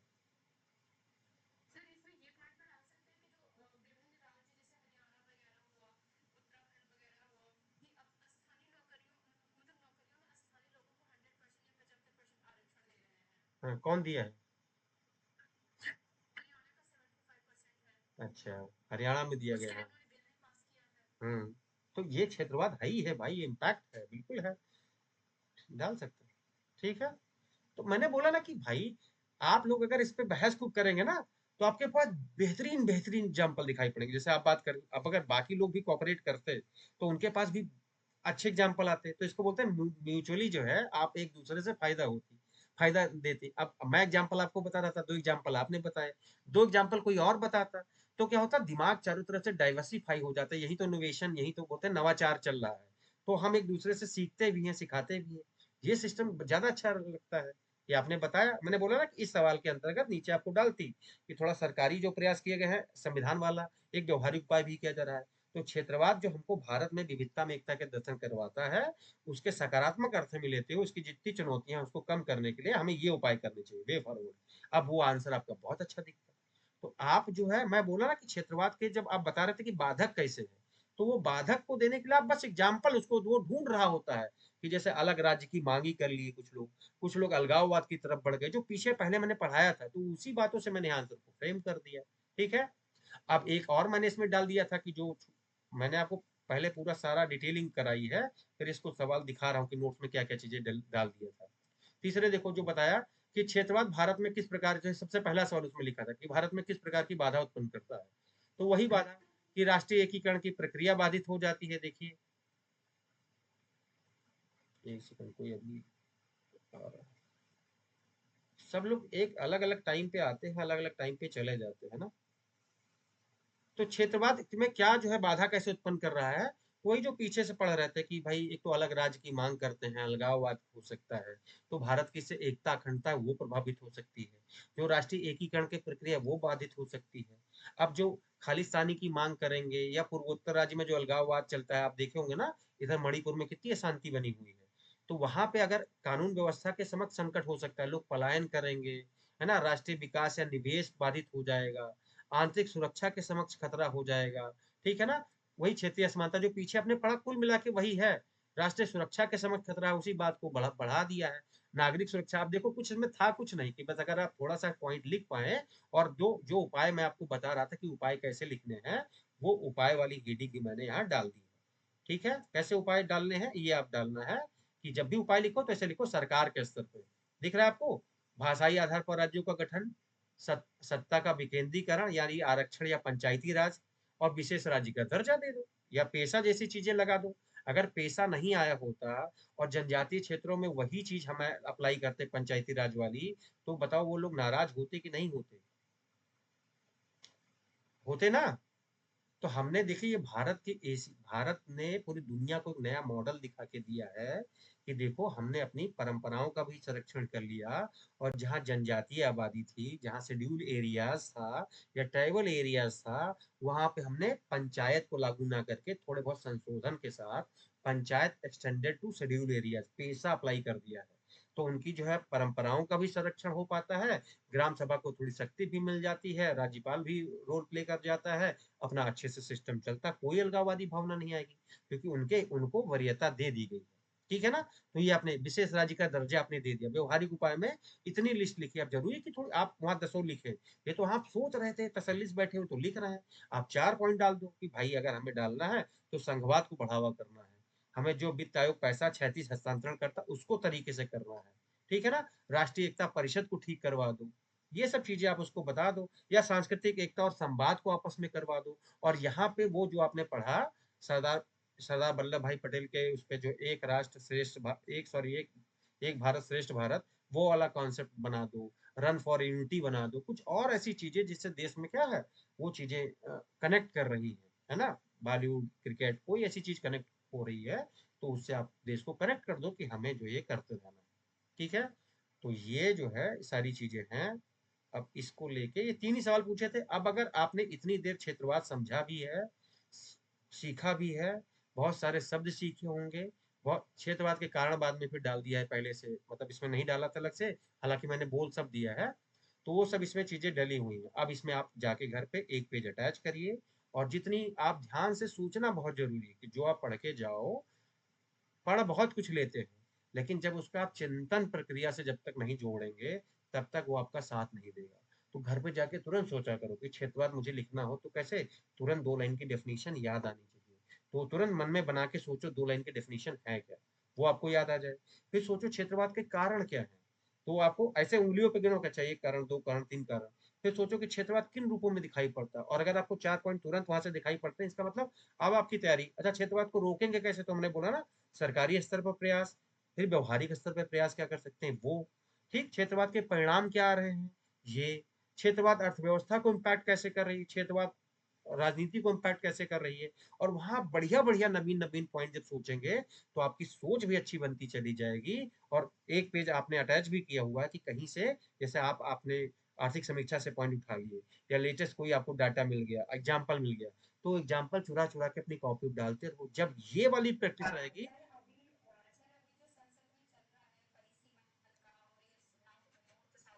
हम्म, बिल्कुल हुआ ही। तभी तो, यही तो है कि क्षेत्र, ये जो डिलिमिटेशन कमीशन है वो चाहते हैं, इससे जनसंख्या को अगर आधार बनाएंगे तो जो उत्तर भारतीय राज्य हैं इनकी संसद में सीटों की संख्या बहुत ज्यादा बढ़ जाएगी।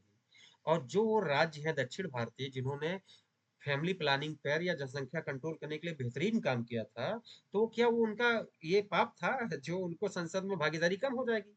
अगर यही सिस्टम है कि भैया जनसंख्या के आधार पर ही संसद में प्रतिनिधित्व मिलना था, जो कानून बनाने वाली सर्वोच्च संस्था है, तो दक्षिण वाले भारत रहेंगे भाड़ में जाए जनसंख्या की प्लानिंग, हम तो अपना काम करते हैं, जनसंख्या बच्चे ज्यादा पैदा करने जरूरी है, क्योंकि अगर संसद में प्रतिनिधित्व चाहिए तो अपना जनसंख्या बढ़ना चाहिए। तो जो काम अच्छा कर रहा है आप उसको सजा दे रहे हैं ना ऐसे करके, तो वो दक्षिण भारतीय राज्य क्या करेंगे, अपना अपना जो है विरोधी स्वर मुखर करेंगे। ठीक है,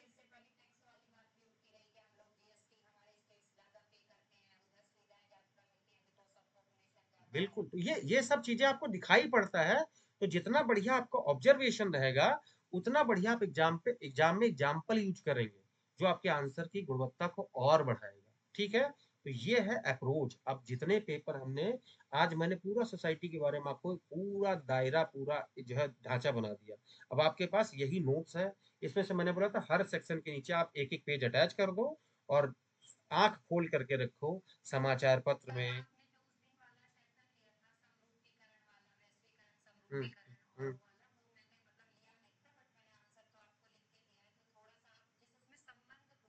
हम्म। हाँ, कर दूंगा मैं, सवाल आएगा कर दूंगा, कल कल कल कर दूंगा, ठीक है ना, कोई दिक्कत। या आप फोन से अलग से कर लीजिएगा तो बात कर लेंगे, उस पर कोई इशू नहीं है, आपने आंसर लिख दिया है वहाँ चेक हो जाएगी। ठीक है, तो ये अपना सारा सिस्टम जो है था। ये 20 लोग थे और 13 लोग ही बचे हम लोग, है ना। चलो, तो आज जो है अपना मेंटरशिप का ये सॉरी, ये फ्री मेंटरशिप का सेशन जो सोसाइटी सबको डाल दी गई थी, सारे नोट्स, है ना। तो प्लीज आप लोगों में से जो एडमिशन ना लिए हो, लेना चाहते हो ले लीजिएगा, है ना, क्योंकि बाद में फिर जो है आपको जानते ही है ना, थोड़ा सा सामने वाले को भी मोटिवेशन मिले कि भाई मैं पढ़ा भी पाया, समझा भी पाया, आपको फायदा हुआ भी कि नहीं हुआ, है ना। तो मुझे, मेरे हिसाब से ये जो स्ट्रेटजी हम लोगों की चलाई गई है, ये सबसे बेस्ट स्ट्रेटजी थी, सबसे बढ़िया। मैंने बहुत सारे सेशन भी देखे हैं, बहुत सारे लोगों की अप्रोच भी देखी है, पर वहां मुझे खुद अच्छी फीलिंग नहीं आती थी, तो बाकी क्या करते, कि एक कोई पीडीएफ डाल देते थे और पेन गोल गोल घुमाते थे, उनको कोई मतलब नहीं कि सामने वाला कुछ शब्द भी सीखा कि नहीं सीखा, बस वो बोलते थे जाओ आपका कमाल हो गया। तो ना तो वो आंसर फ्रेम करता था, ना तो वो शब्दों पे सोचता था। जैसे मैंने आपको बताया ना कि नॉलेज वही है जिसको आप परीक्षा हॉल तक ले जा पाए। जो नॉलेज, जिस नॉलेज को मैं एग्जाम हॉल तक ले नहीं जा सकता, मेरे किसी काम की नहीं। मेरी ये फिलॉसफी बहुत ही शानदार, मतलब मुझे बहुत हेल्प करती है, कि फालतू का मैं अंदर जाके इतनी डिटेलिंग किया हूँ, उसको परीक्षा हॉल तक ले ही नहीं जा सकता। मैं वहीं छोड़ देता हूँ कि भाई मेरे काम का नहीं, ये मेरे से एग्जाम हॉल तक जा ही नहीं पाएगा। तो जो मुझसे एग्जाम हॉल तक जा पाता है वही जो है मैं ले जाता हूँ। अब कल हम लोगों ने पढ़ा था, मैंने कहा था कि पॉलिटी के नोट्स अलग से नहीं बनाऊंगा, जितना मन करे पूछना हो पूछो, क्योंकि खाली पॉलिटिक नहीं बनाऊंगा, बाकी उसका बनाऊंगा, गुड गवर्नेंस का पूरा बनाऊंगा, जो कल्याण वाला है ना, सोशल इश्यूज वाला, उसका पूरा बनाऊंगा, आईआर का पूरा बनाऊंगा, आराम से बनाते रहेंगे, बात करते रहेंगे। लेकिन पॉलिटी चूंकि इतनी आपके शरीर में घुल चुकी है कि इस पर तुरंत याद आना चाहिए, लेकिन आपको अगर अपनी क्षमता टेस्ट करनी हो, तो कल हम लोगों ने पढ़ा था डीपीएसपी, है ना। और अचानक आपसे ऐसे पूछा जाए, आप फटाफट उत्तर देना हो तो दे दीजिए, है ना। जैसे पूछा जाए कि डीपीएसपी की जो है राज्य के नीतिशक तत्वों पर विस्तार से जो है एक सिंपल चर्चा कर दीजिए, ऐसे सवाल आ गया कि 125 शब्दों में उसका महत्व बता दीजिए, चर्चा कर दीजिए, है ना, विशेषता बता दीजिए, कुछ ऐसा सवाल आ गया। तो किसको याद है जल्दी से डीपीएसपी की 5 8 विशेषता बता सकता हूँ बहुत तेजी से। शब्द गिनने हैं से 1 2 3 4 5 6 7 8। लिखना नहीं, बोलना है मुंह से, है ना। लिख तो डालेंगे ये, क्योंकि आप पुराने छात्र हैं सब लोग, है ना। मुंह से बोलना है। Very very good. इसको बोलते हैं वाद योग्य नहीं है ना। राज्य का नीति निषेध तत्व वाद योग्य नहीं है। शब्द इस्तेमाल करना सीखिए, सीखते चले जाएंगे, मजा आता चले जाएगा आपको। ठीक। वही न्यायालय द्वारा अपरिवर्तनीय है, इनफोर्सेबल नहीं है, एक ही बात होगी, वाद योग्य नहीं है, अपरिवर्तनीय है, ठीक है ना। फिर और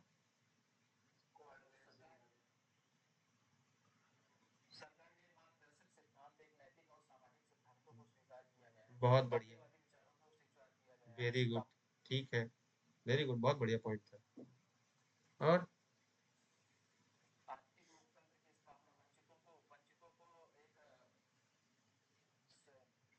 हाँ, ठीक है, वही जैसे आपने आपने तेजी से बोला, तो ये बोलते हैं कि ये शासन व्यवस्था में मूलभूत है, ये पीटी सवाल भी है ना, जानते हैं ना, शासन व्यवस्था में मूलभूत है। जहां मूल अधिकार राजनीतिक लोकतंत्र को सुनिश्चित करते हैं, वहीं डीपीएसपी आपका सामाजिक आर्थिक लोकतंत्र को सुनिश्चित करता है। ये वेलफेयर स्टेट को, है ना, कल्याणकारी राज्य की अवधारणा को भी बताता है। तो अब इतने, जैसे आपने ये बात की, जो 7 8 पॉइंट है, एग्जाम में ढूंढने मत जाओ, यही पॉइंट हो गया। भूमिका कैसे लिखते हैं? भारतीय संविधान के भाग 4 के अनुच्छेद 36 से लेकर 51 तक राज्य के नीति निषेध तत्वों का प्रावधान दिया गया है। यही एग्जामिनर को पसंद आता है, यही ढूंढ रहा होता है। आप हो सकता है कोई कमाल की भूमिका लिख दे, लेकिन वो पगला, मतलब याद रखना कि ऐसे असिस्टेंट प्रोफेसर जो आपके विशेषज्ञ बने हुए हैं, जो खुद ही इंफीरियरिटी कॉम्प्लेक्स से ग्रसित हैं। कारण नंबर 1 कि वो, अभी देखना अपने आसपास असिस्टेंट प्रोफेसर जो ले रहे हैं, 100 नंबर का एक पेपर देखते हैं, असिस्टेंट प्रोफेसर बन जाते हैं, देखा है ना। कोई मेन सोर्स नहीं, ऑब्जेक्टिव सवाल निकालते थे 100 नंबर वाला, और वहीं से वो असिस्टेंट प्रोफेसर बने हैं।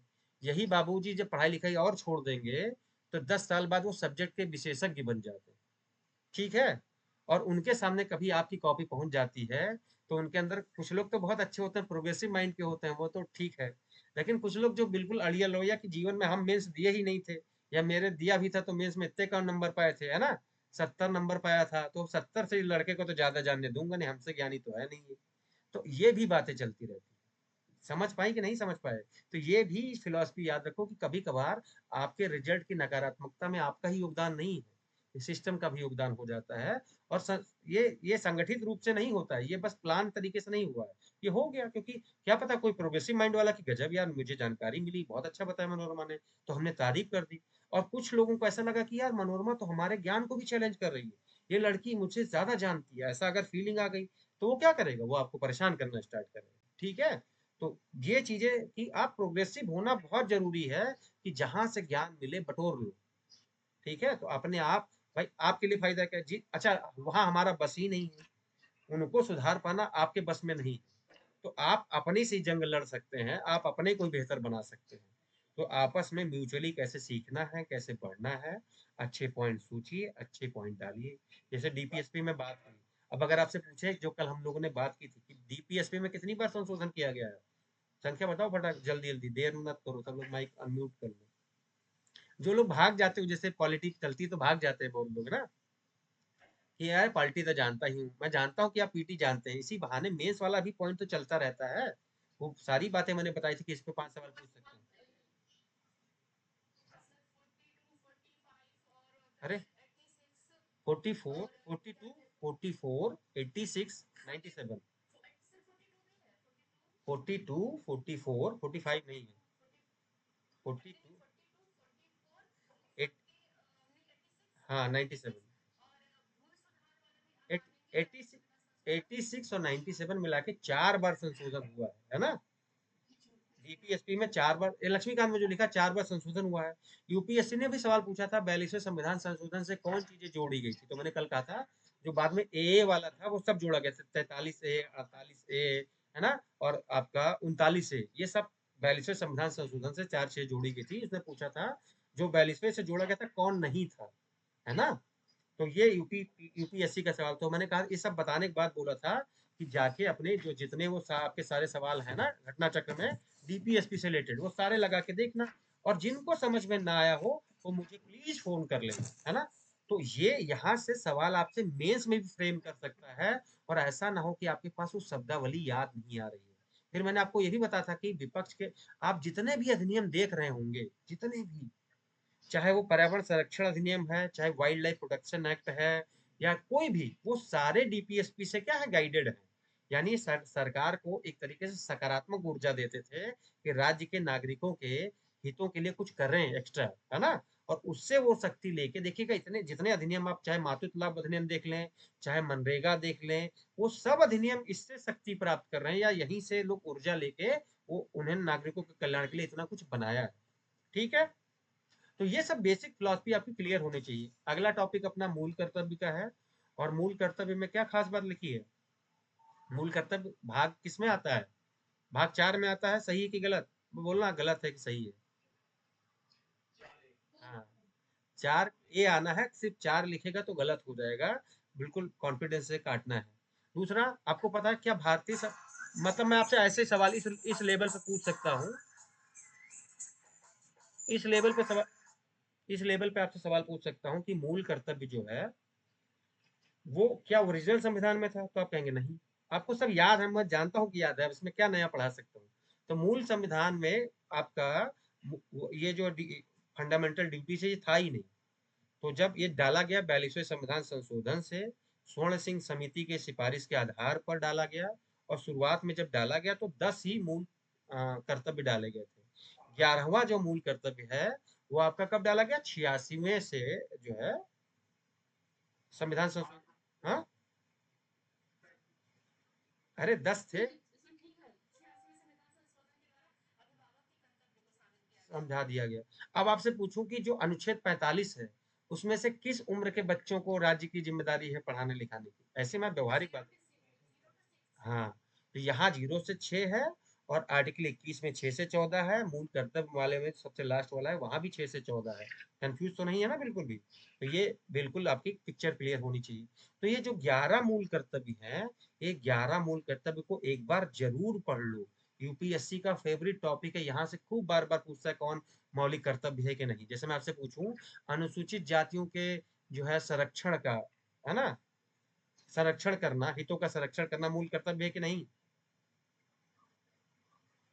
अरे कोई हाँ ना बोलो। नहीं है। ऐसी प्रथाओं का त्याग करना जो महिलाओं की गरिमा के विरुद्ध ये है। लेकिन अनुसूचित जाति वाला नहीं लिखा है। तो एक बार कम से कम 11 जो मूल कर्तव्य दिए हुए हैं उनको ऑब्जर्व कर लो। और कभी कभी क्या होता है, ये जो फंडामेंटल ड्यूटीज होती है उसको डीपीएसपी से कंफ्यूज कर देता है। जैसे आप याद रखना, आर्टिकल 49 में क्या लिखा है, राष्ट्रीय महत्व के स्मारक का संरक्षण करना, ये 49 में लिखा है, ये डीपीएसपी वाला है ना। ऐसे ही वहां पे भी पर्यावरण की रक्षा की बात है, पर्यावरण की रक्षा संवर्धन। लेकिन जो यहाँ ड्यूटीज में लिखा है वहां देखना, जो पर्यावरण में जहाँ लिखा होगा वहां झील लिखा होगा।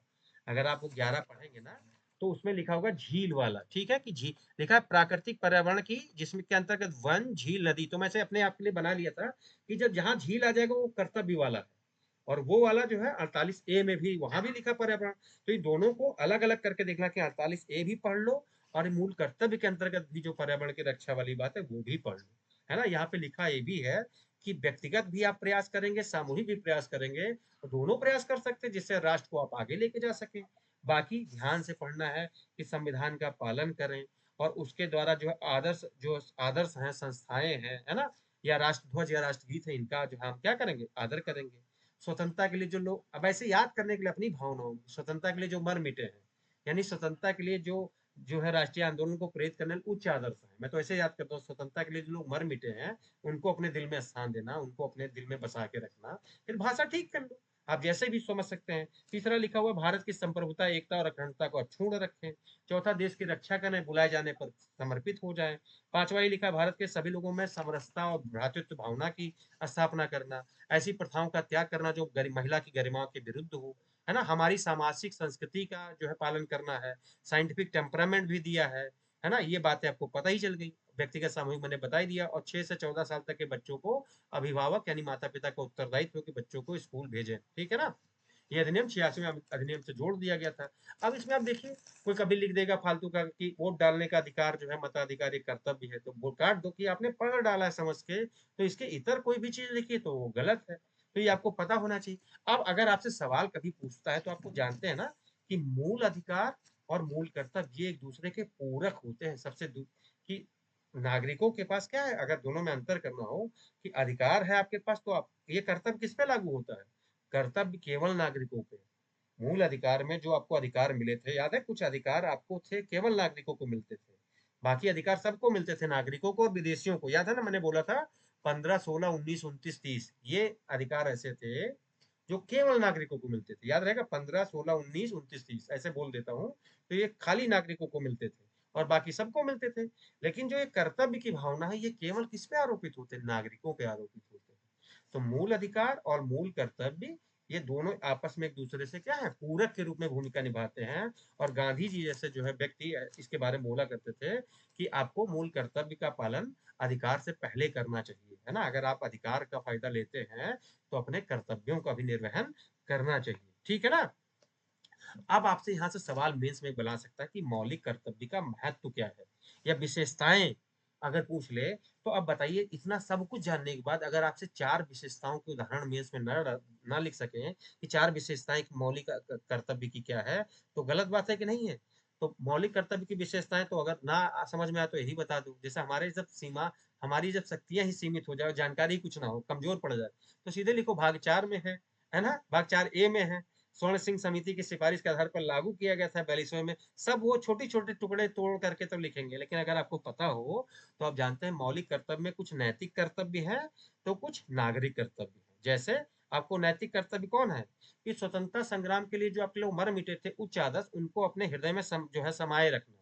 और ये जो है आपका नागरिक कर्तव्य क्या है कि आज भी जब राष्ट्रीय ध्वज आपका आए तो खड़े हो जाओ, या राष्ट्रीय गीत या गान जो बजे तब भी खड़े हो जाओ, तो उसके प्रति जो सम्मान देते हैं, ये आपका नागरिक कर्तव्य है। यानी मौलिक जो है कर्तव्य दो कैटेगरी में बांट दिया गया था। कुछ नैतिक कर्तव्य हैं जिनको आप दिल में बसा के रखते हैं, है ना, और कुछ ऐसी चीजें जो नागरिक कर्तव्य हैं कि जब भी झंडारोहण हो रहा हो, राष्ट्रीय गीत बज रहा हो, राष्ट्रीय गान चल रहा हो, तो उसके प्रति आप सम्मान प्रदर्शित करें, ये नागरिक कर्तव्य है ना। ये मूल्य क्या करता है, ये जो कर्तव्य है आपको प्रेरित करता है कि ताकि भारतीय जो परंपरा है, मूल्य है, हमारी जो धार्मिक पद्धतियां, उनकी रक्षा कर सके। यानी कुल मिला के जो भारतीय जीवन पद्धति है, उसके आंतरिक कर्तव्यों का क्या क्या है, वर्गीकरण है। ये लक्ष्मीकांत में लाइन लिखी हुई है।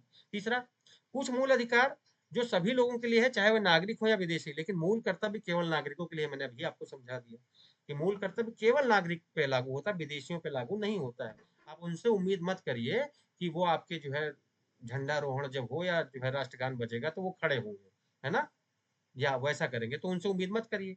फिर ये लिखा है कि जैसे आपको पता है कि मूल अधिकार में लिखा है कि अगर मूल अधिकार का हनन हुआ तो आप सुप्रीम कोर्ट डायरेक्ट जा सकते हैं, यानी न्यायालय द्वारा परिवर्तनीय है। डीपीएसपी में लिखा है कि न्यायालय द्वारा परिवर्तनीय है ही नहीं। यहाँ पे कुछ भी नहीं लिखा है। इसका मतलब न्यायपालिका या संसद चाहे तो आगे कानून बना सकती है कि इस अगर कर्तव्य का पालन नहीं करोगे तो आपको दंडित किया जाएगा, या न्यायपालिका व्याख्या के माध्यम से आपको बता देगी कि ये जरूरी है। और आप देखते होंगे ना, भारतीय ध्वज संहिता, तमाम ऐसी संहिताएं बन गई हैं जहाँ पे आपको कर्तव्य का पालन करना होता है। अगर नहीं करेंगे तो उस अधिनियम के तहत आपको सजा हो सकती है, ठीक है ना। अब इसकी आलोचना क्या है, अब तुरंत, अब जब इतने में लिखूंगा मैं आधे पेज में, आधे से भी कम, या मतलब 4 लाइनों में आलोचना लिखी तो कैसे लिखूंगा, क्योंकि मूल कर्तव्य के बारे में पूरी आइडिया है, लेकिन यहाँ से कुछ अच्छी बातें निकालो कि आलोचना क्या हो सकती है। कुछ लोग कहते हैं ये फालतू बातें हैं, मूल कर्तव्य जो है पूर्ण नहीं है। क्यों पूर्ण नहीं है, वो बोलते हैं इसमें मताधिकार भी डाल देते कि सबको मताधिकार, मतलब उसका वोट डालना क्या है, सबका मूल कर्तव्य है। अच्छे से सरकार चुन के दो, लोग काहे वोट नहीं डालते हैं। तो बोलते हैं इनकी पूरी सूची पूर्ण नहीं है। कुछ लोग आरोप लगाते हैं कि कोई कर्तव्य का पालन नहीं करेगा तो क्या क्या फर्क पड़ जाएगा, कुछ है तो नहीं कि सजा मिल जाएगी। ये भी लोग, अब ये सही बात नहीं है। कुछ लोग ये भी आरोप लगाते हैं कि गैर न्यायोचित है, मूल कर्तव्य नहीं करेंगे, कोई पालन नहीं किया तो हम न्यायालय चले जाएं, ये भी नहीं हो पाता है। तो कुछ आलोचना करने वाले जो लोग हैं वो आलोचना करते हैं। कुछ लोग ये भी कहते हैं मूल कर्तव्य की भाषा कितनी कठिन है, ऐसी कठिन भाषा लिखते हैं कि आम नागरिकों को समझ में भी नहीं आती है। जैसे लिखते हैं, जैसे उन्होंने लिख दिया ना कि साइंटिफिक टेम्परामेंट, अब ये कहते हैं ये सामाजिक संस्कृति। बोलते सामाजिक संस्कृति सबको समझ में नहीं आता है कि कंपोजिट कल्चर क्या है। ठीक है, सामान्य भाषा में लिखते तो हर लोगों को समझ में आती। ठीक है, फिर मूल कर्तव्य का महत्व क्या है? तो मूल कर्तव्य का महत्व कि आपको लिख पाएंगे 4-5 बातें कि मूल कर्तव्य का महत्व क्या है? कि जब भी नागरिक अपने अधिकार का प्रयोग करें, तो उनके अपने कर्तव्यों को भी ध्यान में रखना चाहिए। ये विपक्ष को भी जो है आलोचना करने का अधिकार मिल जाता है। न्यायपालिका के लिए व्याख्या करने में सहायक होता है। ठीक है ना? अपनी मतलब अपनी जो सरकार होती उसको भी ये याद दिलाता है कि आपको ये काम करना है। ठीक है ना? तो ये सारी चीजें 4-5 बातें उसके महत्व के बारे में लिख दीजिए। और अंत में ये एक दूसरे के पूरक के रूप में है। और यहाँ से अगर कोई मूल कर्तव्य के बारे में कोई खास बातें बोला हो, है ना, तो वो निकाल देना। जैसे केटी शाह उधर बोलते थे, या कोई जो है आइवर जूनिंग्स बोलते थे, तो वो सब जो है नोट कर लेते, यहाँ भी नोट कर लेना। और जेएस वर्मा की समिति थी, वो भी मूल कर्तव्य से रिलेटेड थी, इतना आपके दिमाग में रहे। एक बार जाके मूल कर्तव्य पढ़ लेना, घटना चक्र के सवाल लगा लेना, और थोड़ी सी विशेषताएं, थोड़े से अधिकार, इन चीजों को भी देख लेना। ठीक है, चलो। अब बताओ, कोई किसी को कुछ डाउट, कुछ पूछना हो और, है ना? वरना कल जो है एक 23 तारीख है, और कल जो है एक डिप्टी जेलर साहब जो आएंगे, आप लोग उनसे अपने प्रश्न पूछ सकते हैं। क्योंकि एक दो दिन थोड़ा वेट करते हैं, बाकी जिन लोगों को एडमिशन लेना हो ले ले। फिर हम लोग जो है अपने, चाहे 4 ही 5 लोग रहेंगे, आराम से बात करेंगे, कोई टेंशन नहीं। प्रॉमिस किया है तो प्रॉमिस पूरा होगा। ठीक है, चलिए। कुछ कुछ आप लोगों को कुछ डाउट हो तो बताइए। बताइए मनोरमा, राहुल, संजना, कुछ डाउट नहीं है ना? हाँ, आप लोगों के पास नंबर मेरा होगा। अगर आपको जरा सा भी टेंशन हुआ करे, तो आप दिन में 11 बजे के बाद शाम के 5 बजे तक जब मन करे फोन कर लिया करिए, कोई दिक्कत नहीं भाई। मेंटरशिप का मतलब यही है कि आप इंडिविजुअली चाहते हैं कि हम थोड़ा अपनी समस्याएं रखें, अपनी जो है बात करें या सुझाव दें, तो वहां थोड़ा डिस्कशन चाहते हैं तो आप कर सकते हैं। मेरा ही नंबर मैंने आपको बताया था। ठीक है,